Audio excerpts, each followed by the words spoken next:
Hello and welcome on 360 Sport on Trust TV. I am Adeni Ajishafe. Lots to talk about in the world of sport as activities over the weekend actually reached the pinnacle. A lot of stories now we'll be bringing to you, starting from tennis.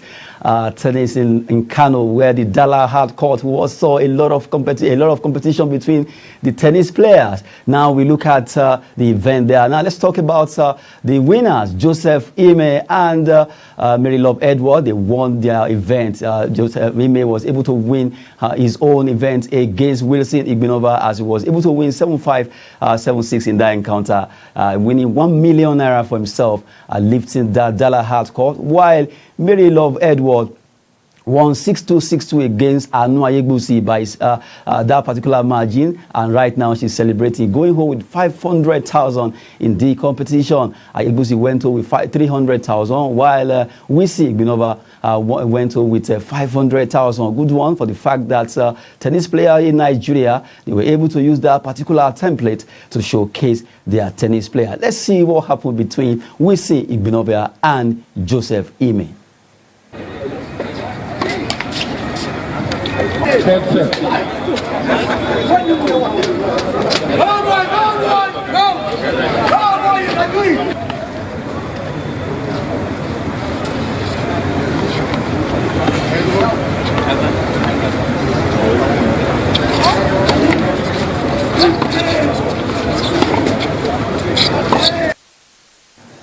Joseph Ime lifted that particular cup there ahead of Wilson Igbinova. Just a snippet for you to see what happened at the Dala Hard Court in Kano. Well, we're celebrating these young men and women, and not forgetting Mary Love Edward, who did well in tennis, winning that coveted trophy. Good one there. Now we move away from tennis as we quickly look at basketball. The Premier League Super 8 will be starting from 11 to 18 this month. As it is right now, the competition will see teams like Rivers Hoopers, Lagos Islanders, Kwara Falcons, Police Britons, Gombe Bulls, Kano Pillars, Nigerian Custom, and Benway Braves slugging it out to see who will win this year Premier League Super 8. Both of the teams are from the Atlantic Conference and also from the Savannah Conference in the northern side of the country, and from the southern side of Nigeria. They will all be coming up in the Super 8 Premier League Basketball League, and hopefully let the best team win there. Good one. At least all the basketballers in Nigeria now, all the 8 teams will be ready to showcase their talent. From there, we go straight to wrestling. Let's quickly talk about World Under 23 Wrestling Championship taking place in Belgrade, that is Serbia, where a Nigerian, she's Esther Kolawole. She won bronze for Nigeria, and now we are celebrating her. Esther Kolawole was able to do well as she won her fight against Patricia Gill of Poland, while she won third place there, although she lost in the semi-final against Micheva Christie in that particular encounter. But the good thing is that she was still able to win bronze for Nigeria when it comes to Under 23 wrestling, celebrating this young wrestler Kolawole Esther. They are winning bronze for Nigeria at the World Under 23 Wrestling Championship in Belgrade, Serbia. Well, good one there. At least we have another template for a wrestler to showcase talent. Away from wrestling now, we talk about other sporting stories trending. We look at stories like golf. Golf, it happened over the weekend at the IBB golf course, where Christy Adejo lifted the IBB Past Ladies Cup, or the Past Ladies captain of that particular golf club. They came together and they played. Well, it was Christy Adejo that had the feel of the day. She was able to win. She netted 22, getting a gross of 98. Good one for her, winning ahead of all the ladies in that particular competition. Well, Christy Adejo was 2005 winner of that of the IBB women, but right now as a past lady captain, she was also able to win this. Good one for the golfers there. Christy Adejo lifting that particular IBB past ladies, and we are celebrating her. A lot of stories to look at this morning, talking about 360 Sport. Now we move away from that story. We talk about UFC. A Nigerian, Kamaru Usman. Kamaru Usman was able to shock Covington there. Covington tried his best, but he lost that fight by unanimous decision. Talking about Kamaru Usman winning that fight. Right now we're celebrating because the UFC 268 welterweight category was a good one for him to showcase his talent, and now he won that fight. It was a rematch. The first leg he won, the second leg now he also won, although it was a very close call because Colby Covington came so close to dislodge him, but he was able to hold his stand. As his no Nigerian nightmare, Kamaru Usman, is now being celebrated for the fact that he was able to win accordingly. A very good one for Kamaru Usman. We are celebrating this Nigerian. We just have to talk about Kamaru Usman for what he has done in the world of UFC, Ultimate Fight Championship, not forgetting Israel Adesanya and also Sadiq. All of them are doing well when it comes to UFC Ultimate Fight Championship. Well, we also need to move away from other sports. We've talked about tennis, basketball, wrestling, and also UFC. Now we'll quickly look at another story strand, but this time around we'll move straight to grassroots level. Let's talk about grassroots football.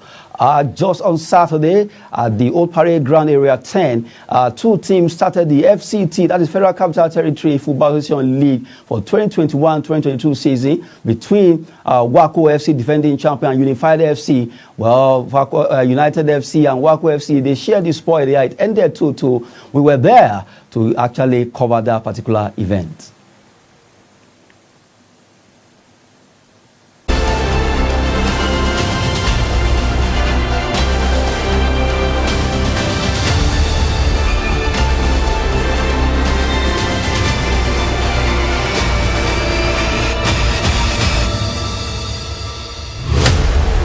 Capital Territory Football Association League kicked off on Saturday at Old Parade Ground Area 10. The opening match of the tournament went down between United FC of Kapuza District against defending champion Waco FC. Mubarak Dagash of Waco FC expressed his joy for scoring the equalizer and hoping his team perform better in their remaining matches. Actually, it was a very great experience because of the game. I scored at the 9th minute and it was a very good experience. The goal will really help the team. Yeah, hopefully with determination and hard work, because this is the first game, we'll learn by it and try to make sure that we didn't make the same mistake in conceding early goals from the first half. FCTFA chairman Adam Mukhtar Mohammed said the FCTFA has fulfilled its promise of organizing a league for the grassroots to develop football in the FCT. Well, it's, I guess, the reforms that we've introduced in the past couple of years, and it's beginning to pay off, and people have confidence in the league because of our past antecedents. We've paid all dues on time. We've done what we said we would do. So like I always say, a promise kept.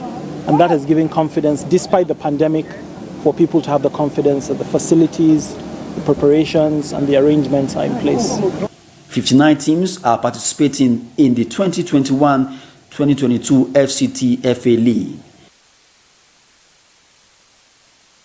Well, at the Old Parade Ground there between Waco FC and Unified FC, starting the league, FCT FA League there. 59 teams has been reported earlier. We participate in this year's edition and let the best team win. Now we move away from grassroots football as we talk about the NPFL, Nigerian Professional Football League. Season is edging closer, and now all the teams in the NPFL are beginning to warm up, playing pre-season here and there. Well, at the Abuja, talking about the man that was playing the Unity pre-season here in Abuja, Plateau United, they pipped Nasarawa United by a lone goal in that encounter to lift the Unity pre-season cup. I was playing at the Area 3 playground, and also not forget the MFM. MFM also, they won their own pre-season game ahead of Sunshine Stars of Akure, winning 4-3 on penalty at the Otasolo pre-season games over there. Oh, the good thing is that all the teams are really rearing to go as they are playing pre-season now. Not forgetting that today to be starting also over there. Talking about the Ala Cup in Kano, where the quarterfinalists have emerged in the Alan Cup. We have the likes of Kano Plus, we're slugging it out against Gombe United. Teams like Jigawa Golden Stars, Wiki Tories are all participating in this competition, the Alan Cup pre-season tournament. We talked about the Otasolo Cup, MFM winning that, and also the Unity Cup in Abuja. That Plateau United pipped Nasarawa United by a long goal to win that particular encounter. We go on a short break. By the time we return, we'll start with Women's Champions League.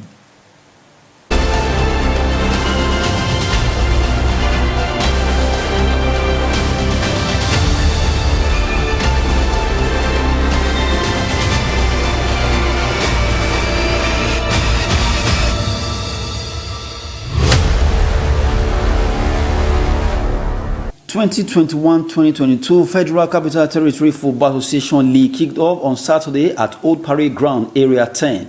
The opening match of the tournament went down between United FC of Kapuza District against defending champion Wako FC. Mubarak Dagash of Wako FC expressed his joy for scoring the equalizer and hoping his team perform better in their remaining matches. Actually, it was a very great experience because of the game I scored at the 9th minute, and it was a very good experience. The goal will really help the team. Yeah, hopefully with determination and hard work, because this is the first game, we learn by it and try to make sure that we didn't make the same mistake in conceding early goals from the first half. FCTFA chairman Adam Mukhtar Mohammed said the FCTFA has fulfilled its promise of organizing a league for the grassroots to develop football in the FCT.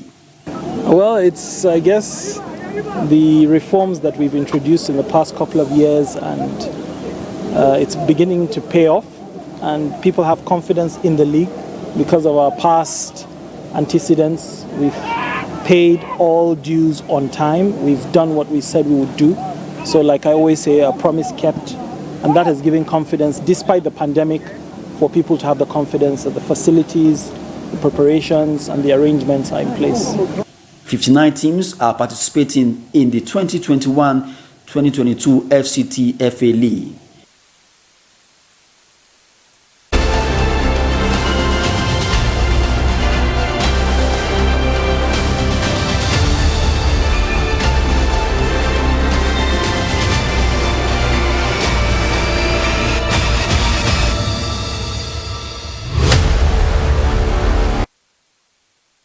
For you now, let's talk about the big one, the CAF Champions League.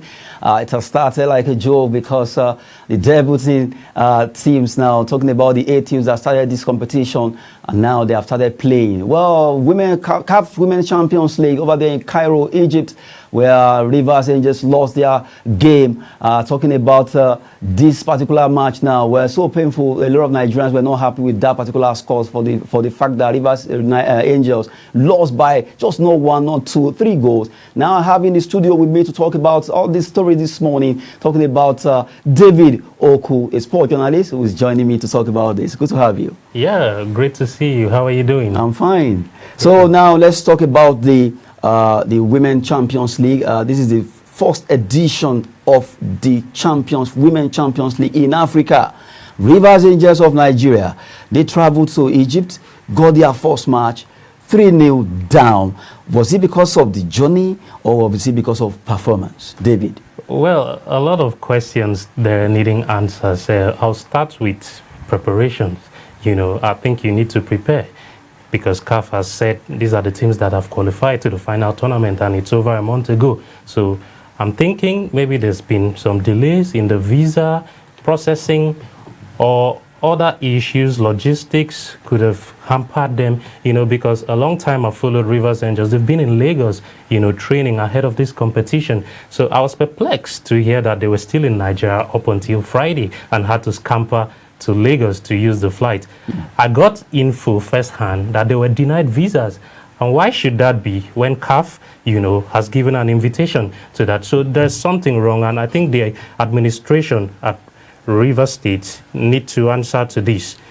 They need to answer to this. Following up to that, I opine that, you know, women's football, in as much as the publicity is here, I don't know how long the publicity will carry it, is on a decline. There are lots of questions to be asked, you know. How does Nigeria uses the allocation it gets from FIFA, you know, to ensure that grassroots women's football development, you know, continues to stay on track?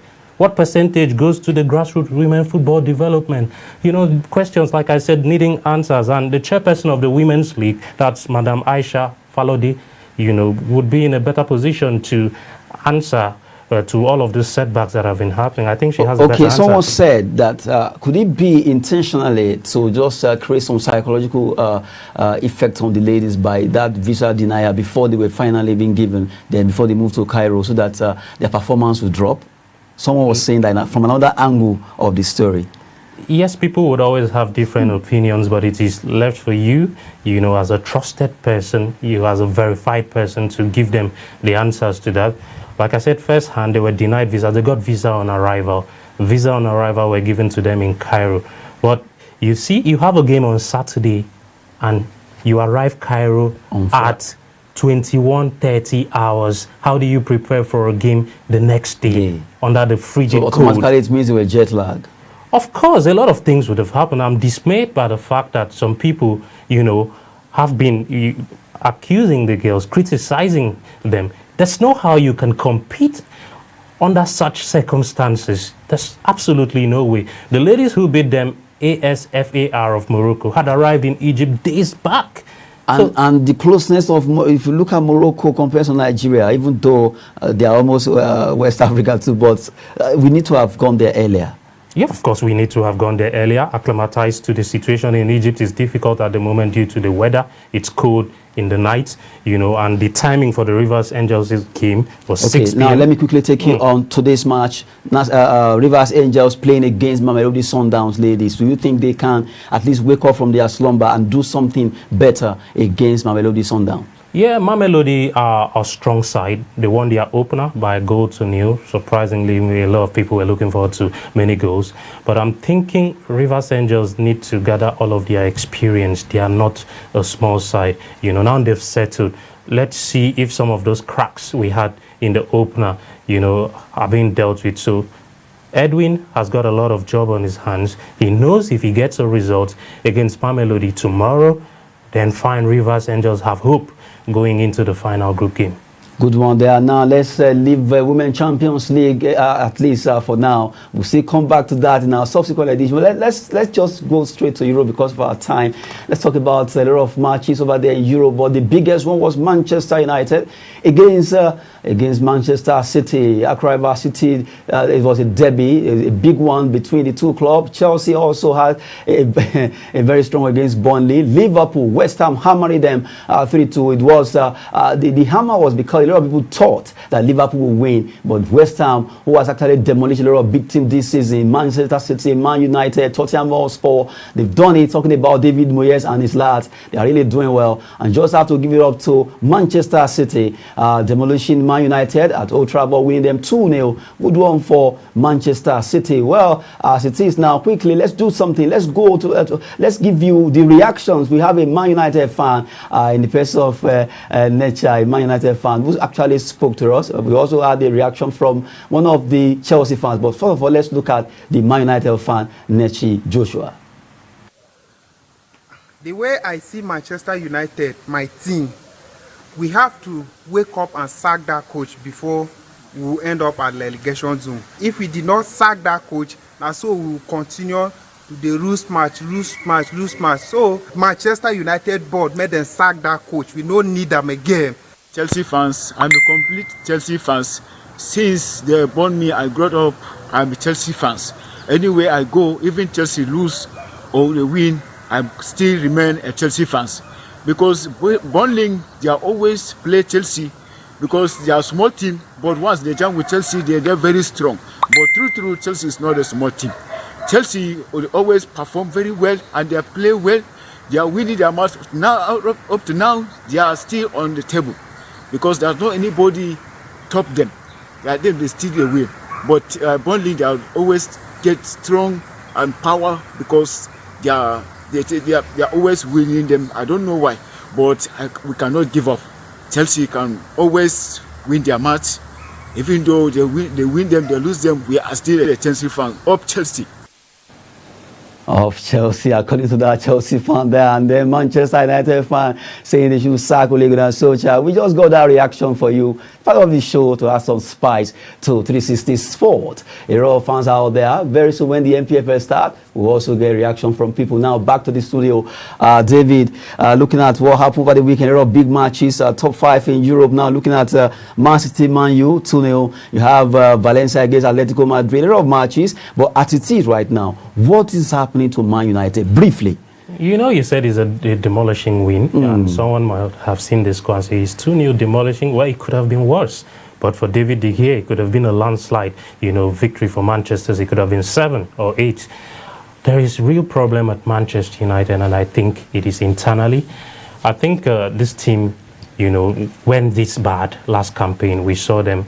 They finished second, though some people will say Liverpool were not having the best of times and Chelsea, but we saw that this team could play better than they're currently doing at the moment. And they're one of those who have beaten Manchester City. In Pep's time, I think Ole has beaten him more than, Pep has leveled now with that victory. But what did you see of United? I saw players without fight. Have they lost hope in their manager? Does United need a breath of fresh air? Questions like that. Ronaldo walking in this season and demanding to play in every game, it perplexes me, because if you date back to 2017, 2016, I have a record of him playing 27 games in La Liga, and 20 of those were from the start. So if about 5 years ago, he wasn't playing in every game in the league, why is he demanding at 36 years to play in the Premier League every because day? he was a former player of that team. I understand the club needs to sell shares, but Ole Gunnar Solskjaer need to make a mark. Ronaldo, you play on the nights in the Champions League, where we reserve your leg. I would let Marcus Rashford, I would let Martial, I would let Greenwood run at the defenders in the Premier League. So in a nutshell now, you are saying they shouldn't have allowed Ronaldo to be starting all the games. I think that's the problem for Manchester United this season, though they have issues. What about other players? Okay, let's keep Ronaldo aside. What about the remaining 9 or 10 players? Okay, Ole has tried to, push aside. They don't play everything every day. He tries to make those rotations, and that's what Manchester United are all about. I've followed the club for more than 20 years now. Yes, I'm a red through and through. They are all about rotation. It shows on your Sundays, this is actually a tech ball, Abia State's tech ball, for the association which I belong to. Now, you see Nicky Both in games, you see Paul Scholes in games, you see Roy Keane in games, you see others in games. Not every player. I think some of the players that kept their position were maybe the central defense, Iapi, Stam, Nemanja Vidic, Rio Ferdinand, but there's this change to give a breath of fresh air. You saw Darren Fletcher play. Sometimes O'Shea plays in the middle too. You change it, you swap things around. That's what Solskjaer is trying to do. I think he needs to utilize more of a squad. Donny van de Beek, Jesse Lingard, Anthony Martial, all of these guys need games. They are good and quality players. They need good games. Telling about all the other players, talking about Ole Gunnar Solskjaer. Coming from David Oku there, who has been talking concerning football analysis, starting from the Women's Champions League to the EPL. Well, a lot of matches there. A good one for Manchester City being able to win that one. Well, because of our time now, let's quickly move away from league football and let's talk about managers. Clubs are sacking and they are hiring. Aston Villa, Norwich City. Norwich City sacked their coach. Aston Villa sacked their coach. And now Norwich City are already they've open talk with Frank Lampard. Lampard could be the man to take over over there in Norwich City. While Gerrard and Steven Gerrard and Ralph Hasenhuttl for Aston Villa. That could be another coup now because it's open. They've sacked their coaches. Now looking at this, David, for Norwich City and with Frank Lampard. Yeah, Norwich is a young, vibrant team. Yeah, great. No one wants to stay without a job for so long. Lampard, since being asked at Chelsea, he coached Derby and did so well. Maybe the class of Norwich might just fit him and he grows from there. I think Norwich needs a breath of fresh air. Daniel Farke has done well, but not enough. And that's why he was shown the exit. So Lampard going there is a good one. Then Gerrard being linked with Aston Villa. Alongside Ralph Hasenhuttl. Can they do it? Is Ralph Hasenhuttl better than Dean Smith that was sacked? You look at the things. It's a hiring and firing job. If you do not get the result, the insult will follow, that's for sure. But you need to look at prospects. I know Ralph has got something about him, but looking at how inconsistent Southampton has been, Well, you can also cut him slack and say some of the big players have walked Out of the team. Out of the team, and he's managed with the young ones he's gotten. But I think it suits Gerrard, though he's doing well at Rangers, but it might just, Gerrard may just fancy that. Hopefully, Gerrard may fancy going to Aston Villa to play at the Villa Park, and also Steven Gerrard, Frank Lampard, I beg your father, could just take over there at the Norway City. Well, that's it. 360 Sport. We've been talking with David Oku. Good one for at least coming to talk football with us. Yeah, always a pleasure. My pleasure to be here on 360 Sports. Good one there. Pleasure to be here on 360 Sport, and that does it on the show for this edition. I am Adeni Ajave. As we always say, that sport is fitness and business. Don't forget to join us on all our social media platforms.